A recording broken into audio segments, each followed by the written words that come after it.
natin ng halaga. Kuminsan ito talaga ang nakapagpapabago ng ating kapwa, ang pagbibigay natin ng halaga. Kailangan ng tiyaga sapagkat sabi nga ng ating Panginoon, ang taong nakagagawa ng mali, madalas hindi niya alam ang kanyang ginagawa. Kung mahigpit ba ang tornilyo sa ulo niyan kung kumpleto ba sa isip yan magkakamali pa yan. At paninindigan pa ba niyan yung pagkakamali? Hindi.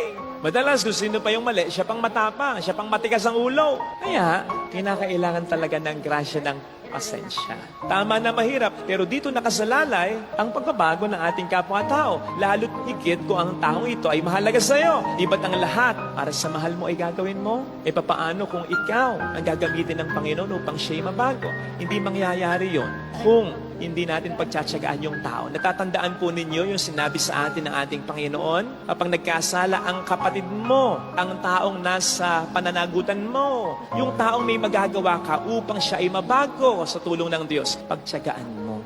Yun ang sinasabi ng Panginoon. Tama na kung minsan kinakailangan mong daanin sa santong paspasan kung ayaw nang talaga. Pero siguraduhin po natin na ang nauna ay marahan, matyaga at mapagmahal na paraan.